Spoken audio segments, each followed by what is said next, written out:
Yeah, we're all working through stuff. Yeah. We're constantly trying to figure it out. And I'm sure music is a good place to kind of pour into that. So what's that been like? And especially like the new song too. What were some things you were trying to work out there? Yeah, well, music has been kind of like the most helpful way that I've found my voice. Because music's cool because you can hide behind it. You can say something that you don't want to say like directly in a song. Right. And so it was the first time I put down on paper like things that I actually thought and felt, and they were things that I was hurting about, and I put them down and then I played them for people and they were like, oh my God, me too. And it was this beautiful moment of connection, and I was like, awesome, I want to connect with people more like that, where they actually know what I'm going through. And so it was empowering knowing that like if you're honest about what's going on for you, you can find that authentic connection, which I had never experienced. Everything up till that was like me trying to like play this game as to how do I fit in, how do I advance myself, how do I get people to like me. Yeah, it's super isolating when you're going through something like that, but then you become vulnerable, you start to share stuff about yourself, people respond to that, and I feel like music is probably a good way to kind of bridge the gap between life and some of these tougher conversations. Yeah, I mean, it's a coping mechanism for so many people, I feel like. Music is just like a great outlet. You put on a sad song when you're feeling sad, and it makes you feel less alone. Yeah, I feel you. So when you did School of Rock, like you're a kid, like what was the feeling back then? Like did you want to be a child actor? Like how did you get into the whole thing?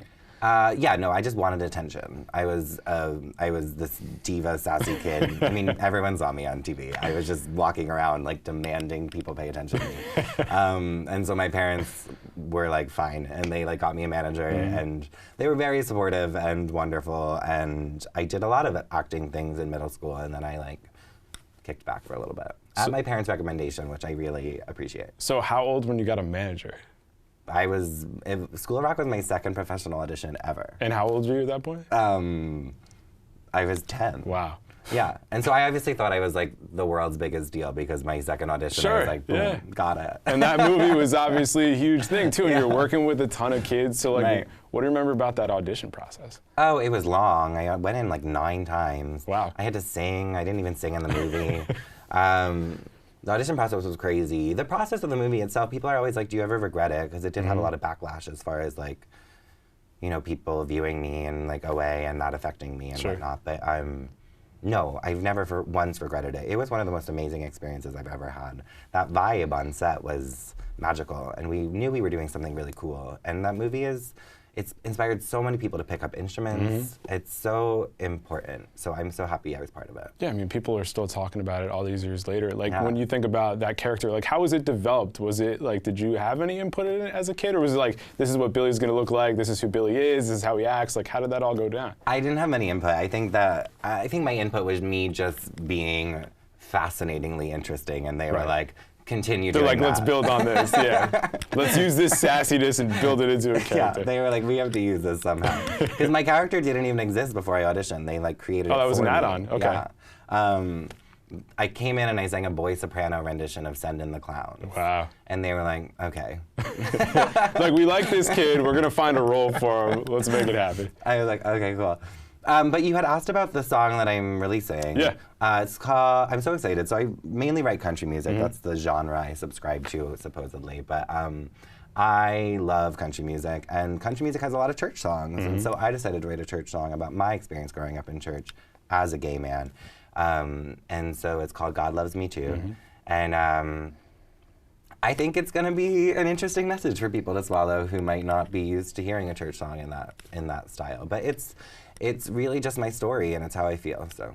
Yeah, I think it's interesting because in faith circles, these are conversations that are happening all the time, and I'm sure you've seen both sides of the aisle, and I've seen it in my life too, and it's something that people are still working through, and I feel like your song can probably help with that, and sort of helping people to understand your life, because I feel like people don't still understand the gay life, and that's crazy to say in 2020, but we kind of need to talk about it more. Yeah, I mean, it is something that people are really struggling with. Religion remains one of the most difficult topics for queer youth to navigate because of the pressure, and like, no one actually is talking about it. Everyone's just being really vague and shady, I feel like, and no one's actually, I remember when I was younger, I would be like, if it's so wrong, why is no one telling me? There was just like this rumor going around that like being gay was wrong, right. you know? But no one's actually saying it. And so in this song, I'm saying, God loves you too. Mm-hmm. How much do you think it would have helped at that point in your life to have people like yourself who are singing about this, to have counseling, therapy? Because like a lot of it, I'm sure you just kept to yourself. Yeah, yeah, there was like Will and Grace was around, but I wasn't made aware of these things somehow. Mm-hmm. I think that was also selective on my part because I just wanted to run from so much of what was going on. And I just wanted to blend in. So I was like, what are all the other boys watching? So I was like, I think, I don't know, I think it's selective. I think that even though there's so much available now, people could very easily choose to not tune into it. So it's up to them and whether they want to face that part of themselves or like share that with other people, you know what I mean? So how did life change for you after School of Rock? Like you had all these different things that you were interested in. Like how did you kind of figure things out? Because it's already hard enough to be a middle school kid and a high school kid and you got this on top of it. Yeah. What was that like? Like to what I'm doing now? Yeah, just to navigate going from being a child actor, like just trying to blend in middle school, having done that movie, to now evolving to be like, no, I got the life coach thing, I got the podcast, music. Like how does that transition happen? Well, I think the answer is that like every answer that I ever thought was for me and for what I want to do was outside of myself. But it actually turns out like every answer to like everyone's situation, I believe, involves their relationship with themselves. And like the answers are all in here.